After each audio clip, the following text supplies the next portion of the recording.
Hello and welcome to my report, EastMojo's daily evening news bulletin. We bring you the latest and biggest happenings from East and Northeast of India. I'm Simran Vijaj and I'll be your host for today, and I'll also be giving you updates from Assam. We're being joined by our state correspondents. We have Mangamla Salik Kapai from Manipur, Princess Giri Rashid from Meghalaya, Marilino Ambrosia from Nagaland, and Chandan Pandey from Tripura. Unfortunately, today our correspondents from Arunachal Pradesh and Sikkim are unavailable. So let's get the show started. So, in one of the biggest news that has come from Northeast, last night, 9 MLAs from Manipur Legislative Assembly have resigned from the N. Biren Singh's government, which is a coalition government between BJP and NPP. The resignation is led by Deputy Chief Minister Y. Joy Kumar and Health Minister Jayanta Kumar Singh. So let's get to Sally and find out the latest updates what's happening in Manipur.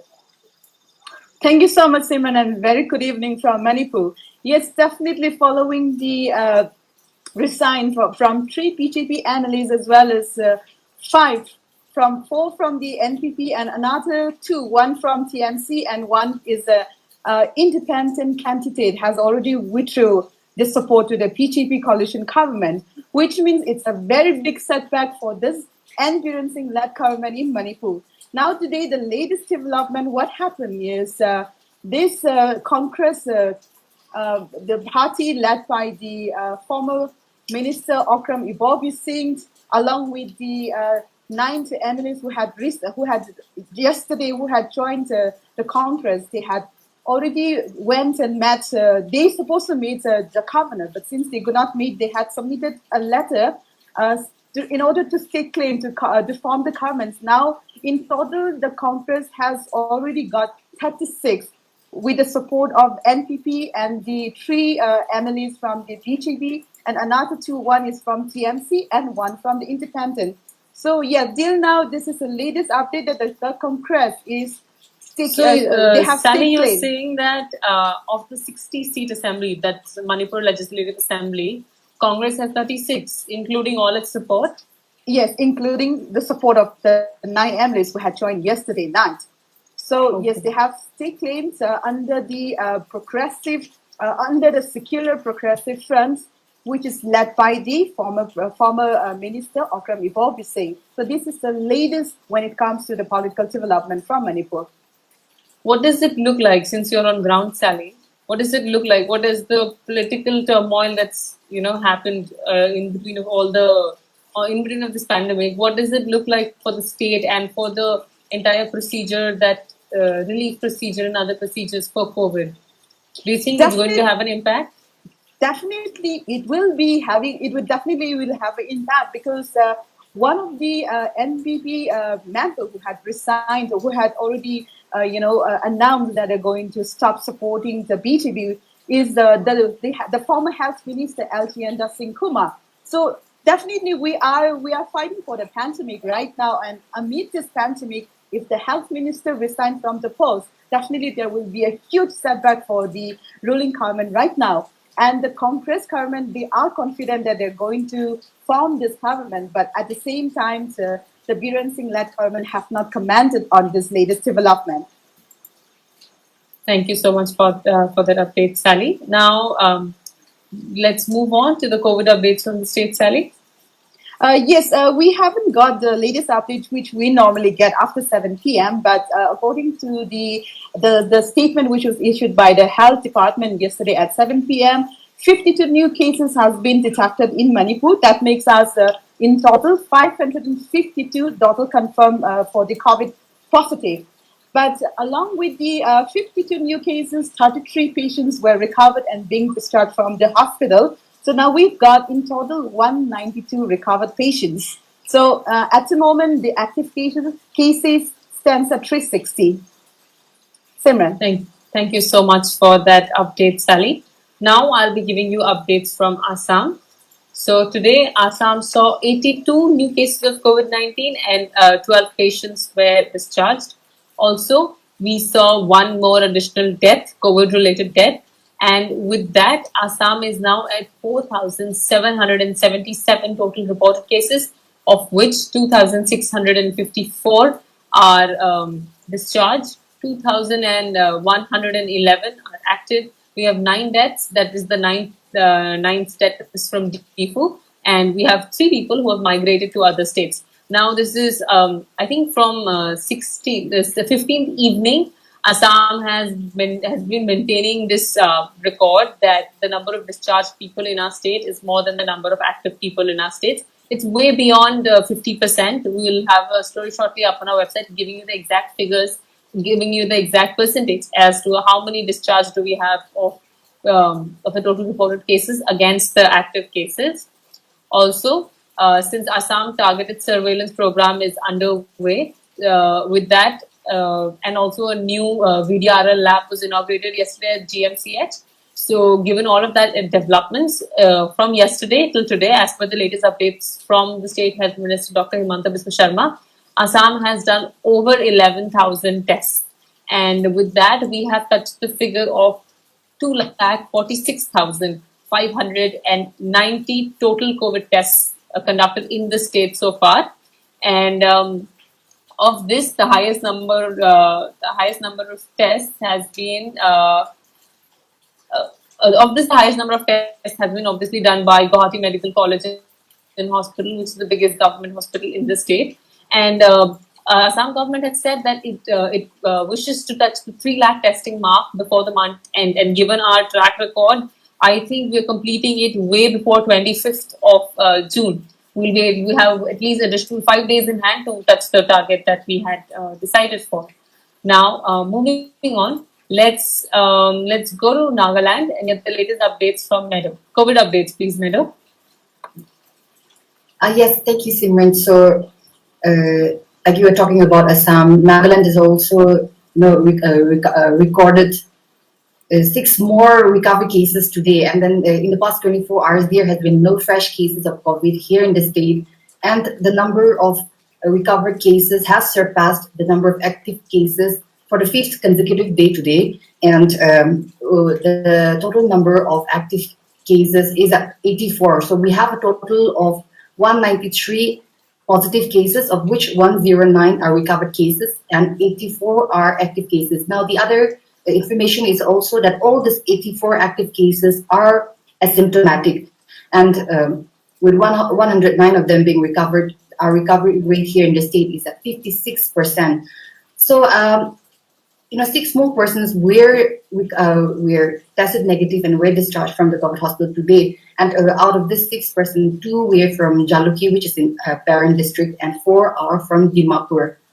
And like I mentioned, the 5th consecutive day where the number of recovered cases is higher than the number of active cases. So a good sign. And with no fresh cases, we are hopeful in the days to come, the number of recovered cases will also increase. So that's all for the COVID-19 updates, Simran. Thank you so much for that update. Meadow, there are also reports of lockdown violation from Nagaland. Can you brief us about that? Yes, Simran. So ever since the nationwide lockdown was announced, the latest information that we have is that there was a violation of 1,220 offenses, which is a violation of the lockdown and the curfew orders imposed by the state government. Also, besides that, 1,523 arrests have been made, and the COVID-19 War Room has provided the data where it says that out of this total of 1,523, 5 of them are related to social media cases. And besides that, a total of 601 vehicles were also seized. And in regard to FIRs that were registered, 89 of them were registered, and non-FIR cases, 990 of them were registered. And from the violations, the amount of money that was imposed on these defaulters, the state government has also collected a sum of 9,90,670. And although there are violations of the lockdown and curfew orders in some places, there has been no law and order situation here in the state. Simran. Thank you so much for that update. Definitely, lockdown violations have been reported across all the state, either in huge numbers or in smaller numbers. And one of the most common lockdown or COVID-19 violations across the state is people venturing out without face masks. And it's a humble request to all our viewers that please, whenever you go out, please wear a face mask. It's for your safety and that of others. Moving on, we have one more news from Nagaland, that is of selective fee waiver in private schools. So, Meadow, can you brief us about that? Yes, Simran, this is in regard to the announcement made by the Naga Students Federation. So the NSF, which is the apex student body here in the state, they held a meeting with the All Nagaland Private Schools Association yesterday, and we were told that after having a deliberation with this association, with the private school association, they have come to a conclusion where the private schools are going to consider selective fee waiver for students who are from the lower strata of the economic setup, and according to them, this group of people are students whose parents are daily wage earners or are employees of private establishments, and basically those people whose livelihood are affected by the lockdown. So since I've mentioned it's a selective fee waiver, it is going to be on a case to case basis. There will be some kind of filtration. So the NSF has also appealed the people, people belonging to this category to come out to the school and then avail the benefits or avail the same. And besides that, there's also another concern as schools continue to remain closed. There are private teachers hello? Yes, Meadow. Sorry, I thought I got cut off. So there are also, instances where some schools are not able to pay the private teachers. So this was also part of the discussion held between the NSF and the All Nagaland Private Schools Association. And to resolve this, they have also come to a mutual understanding where they're making an appeal to those parents who can afford the fees to pay the fees on time, so the teachers will also be paid. And as we talk about it, there are online classes going on, even though schools continue to remain closed. It is not only the government schools that are providing online classes, but private schools are also independently, taking up initiatives. And then, as we talk about this, the school, recently we've done a story where the state government has, brought out a uniform fee structure for classes 9 to 12. And besides that, in a recent press conference with the chief minister, where we was questioned if the school fees for some of the schools will be relaxed, school fees for the schools in Nagaland will be relaxed. He has said that so far a concrete decision is not been taken, but they are consulting with the school education department to see if school fees will be completely waived off here for the schools, both private and the government schools. Simran. Thank you so much for that update, Meadow. Indeed, for the economically weaker sections, that's a really great news. Moving on, I missed out on one news from Assam, that is from Kamrup Metro, basically Guwahati city and its near neighboring areas. So far, since the very first containment was declared in the city, we have seen 134 containment zones, of which till 8 p.m. last night, 99. We have 99 active containment zones in Kamrup Metro district. So that's the last update that I have to give you from Assam. And moving on, giving you updates from Mizoram. So 615 samples were tested at Zoram Medical College lab yesterday. And 9 samples, which is 3 male and 6 female, were found to be COVID-19 positive. And with that, Mizoram has now has a tally of 130 reported cases of COVID-19, of which 129 are active, and 1 person has cured so far. The 1 person who's been cured was the first reported case from the state. And to give you a gender-wise breakup, 62 males have the 60. There are 4 personnel, as I said, from 74 battalion, there are 26 personnels, and 4 have travel history. This is all he had mentioned in his tweet. So the press conference for COVID-19, which takes place every day, it is yet to be conducted by the minister today. So we have to wait to get the source, because only by the press conference or from the nodal officer we get to know about the details regarding COVID-19. So as I was speaking, that 163 cases were reported from PSF battalion in Dhalai district, and after a break of 2 weeks, again cases coming in from the PSF battalion is something which the government is concerned about.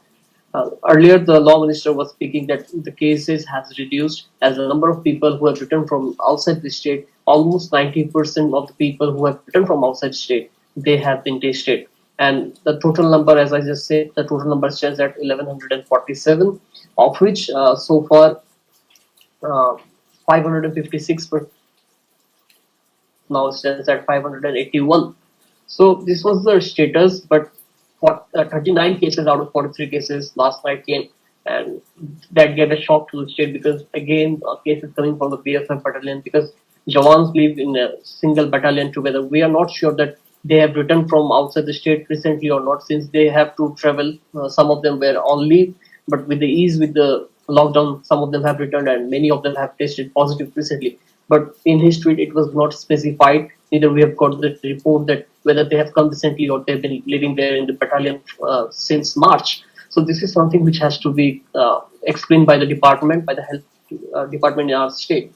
And today, 9 cases were reported from the state, which is all the civilians. 5 came from Khwai district, 3 came from West district, which is which takes a part of Agartala, which is the capital of the state, and 1 came from Gomati, which is around 60 kilometers away from this city capital. So this is all coming out about COVID-19. Simran. Thank you so much for that update, Chandan. This is all that we have from northeast and east of India today. And to give you a brief on the national news, yesterday, last night, Delhi's Health Minister Satyendra Jain tested positive for COVID-19, following which today his department, all his portfolios were temporarily handed over to the Deputy Chief Minister of Delhi, Manish Sisodia, and now he'll be looking after the Health Ministry, PWD and other profiles that were under Jain. And looking at COVID-19, Supreme Court has also stayed the annual Rath Yatra of Jagannath Puri, which takes place in Orissa, in the Jagannath Temple in Orissa. It's to be held on June 23rd. And moving on, India, like we know of the incident that happened in Galwan Valley and about the 20 martyred soldiers. So India, today's statement came from Chinese Foreign Ministry that China and India to deal with Galwan conflict in a just manner. However, moving on, government has cancelled, India has cancelled the Chinese rail contract. This is as per reports that in view of poor progress, it is decided by Dedicated Freight Corridors Corporation of India, that is DFCCIL, to terminate the contract with Beijing National Railway Research and Design Institute of Signal and Communications Group Co. Limited. Also, situation in Ladakh is as such. There is a complete communication cutoff in several areas close to LAC, that is line of actual control, including these areas, which is Changtang, Durbak, and Nyom. And that's all that we have from in terms of national news from Galwan Valley. And with that, we come to an end of today's show. I would like to thank our viewers for constantly watching us and supporting us. We are live every day at 6:30 p.m. from Monday to Friday. Please keep watching us and supporting us. And if you have any ideas or any opinions that you would like to put forth, please write to us at editor@eastmojo.com. We also have a very active fact-checking team. If you come across any unverified or unauthentic piece of information, a photo, a video, or any information which raises a sort of suspicion in your mind, please send that across to us at editor@eastmojo.com, or you can send it directly to us via our Facebook page. All the stories that we've discussed today are there in detail uploaded on our website. So log on to www.eastmojo.com and please do read all of them and support us. Stay connected with us via Facebook, Instagram, Twitter, and YouTube. This is all. I'm Simran Bajaj signing off for today.